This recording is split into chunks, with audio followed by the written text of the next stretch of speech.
What is up, guys? Welcome back to the channel. It is Tuesday. Monday is long gone, so if you had a rough Monday, it is gone now. But yesterday, we actually had some snow come in. The roads were super slick and icy, so I didn't go hunting at all. I just did my thing at work. Yeah, we went through it, and now today is going to be clear, just cold. And I think we're getting some more snow this coming weekend again. So other than that, I was actually able to dye some more cars. I was trying out the darker purple, and it came out good on the Trans Am. This is a Legends Tour. This one was actually the white release, the first release of it. And you can see it even dyed the chrome a really nice purple color too. So it does react to chrome interior. So if you want to change the color of your chrome, you can do that. I think that is a pretty cool idea. So if you have like a chrome interior, you can stain it with a black chrome. I think that would look pretty wicked. But this came out a pretty nice shade. It's a really dark purple. But yeah, we did this one.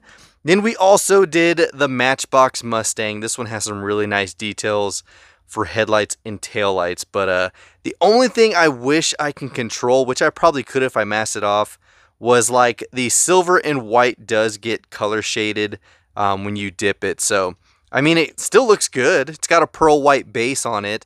So it does have a little bit of a metallic sheen to it. And then of course the skyline you guys saw in that episode, it's still light. So the only thing I did different for these to come out darker than that one was I actually dipped them in pretty hot water. Now this one was hot, but then it kind of cooled down pretty quick when we dipped it. Using like really hot water, like just below boiling, I mean, it stained it really dark. So these are the three color shades of that purple. So yeah, hopefully you guys enjoyed that one and experiment with it. I do want to look into some metal dyes. I heard it was expensive, but I want to look into that. I think it would be pretty sweet to get into that type of work, since I can't really customize to the level of some customizers out there. Might as well make some stuff that's unique. So other than that, guys, it is that time yet again.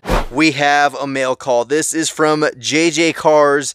There is a Mustang in there that he reached out and asked if I had it. I had never seen it before, and it is a really cool and unique casting. So, like I told him when I researched it, it shows up as a pretty rare Mustang, very hard to find type. And you guys know I love stuff like that. So, JJ, I appreciate you, my dude, for sending whatever else is in this box. But the only way to find out is to open it up and see what we got. All right, Johnny, whatever's in here, man, I can't thank you enough. So let's see what we got. All right, we got a first letter right here. MHD, nicely typed, my dude. MHD, just wanted to say thank you for all the work you put in for the hobby. As a noob to the Hot Wheels diecast collecting, your videos have been a huge help. Please accept this small token of my appreciation for inspiring me to start collecting again. Johnny at 1 in Collectibles on Instagram. Dude, that is so cool. It is so cool to hear when like a channel like mine or many others inspire me as well. But it's really cool to see that you are able to get inspired to start collecting again. For those that quit because it's hard to find stuff out there, don't give up, man. Like the one thing I always comment when I see a channel saying like, I'm done collecting, I'm frustrated, get into something else diecast related. Get into customs, get into diecast racing, get into whatever, photography. There's a lot of awesome things you can do with these small 164, 118, whatever scale you collect. There's a lot that you can do, and I just really want to push that out there. Is if you get frustrated with hunting and you're like, man, I just quit because it's just too saturated. If you love the hobby, stay within the hobby some way, somehow.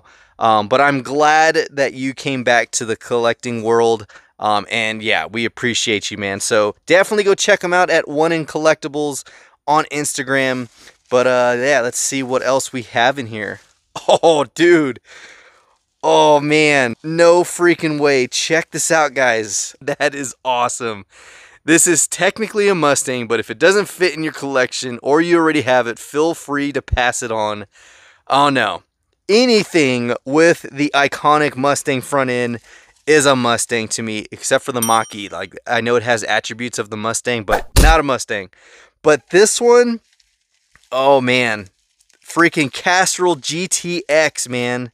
And it's John Force. Oh, dude.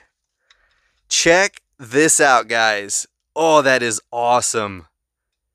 That is awesome. So look at this, guys. We have the Castrol GTX, but I also have the gold one right here, and this is his SN95. I know this is the SN95 too, but this is more of the new Edge style. Dude, this is awesome, man. Look at that. 2 John Force GTX Mustangs. We'll go ahead and put this one back in there. This is wicked cool. This is freaking sweet, dude. And check out this opening body. Oh yeah. That is wicked, man. Oh, I am going to detail this up for sure. Oh yeah, that is begging for some attention. Dude, thank you so much for that. Oh, that is sweet. Then followed up, we have some trading cards. Here we go, Mark Martin stuff. This one's actually a chrome. Oh, I don't think I have that one. Here we go, look at that. Oh, dude, that is sweet. Roush Racing, man. Number 6 Valvoline in his Thunderbird. You got his stats right here on the back. Let's see, his crew chief was Steve.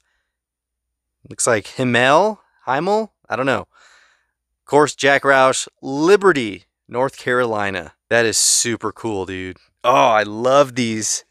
I gotta really update my binder. I have a lot of cards that I need to organize in my binder of trading cards, so thank you so much for that.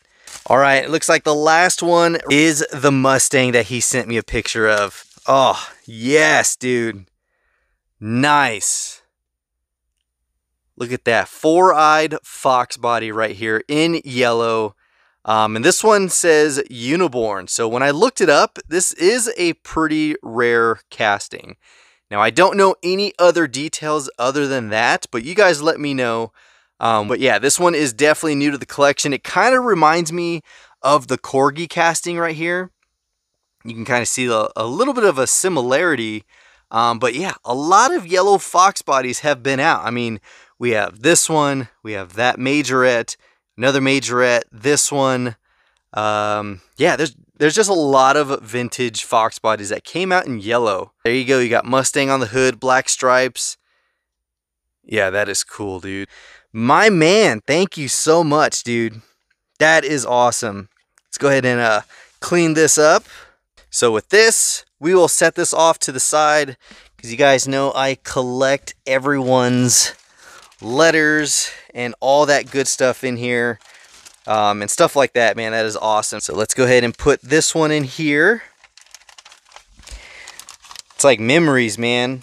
That way later on when I'm old and senile, I can just go back, sit there one day on my front porch and just read these all over again. It's also a good reminder of why we collect, you know, networking, meeting new people and friends and all that stuff. So here we go, guys. Awesome John Force Mustang in white.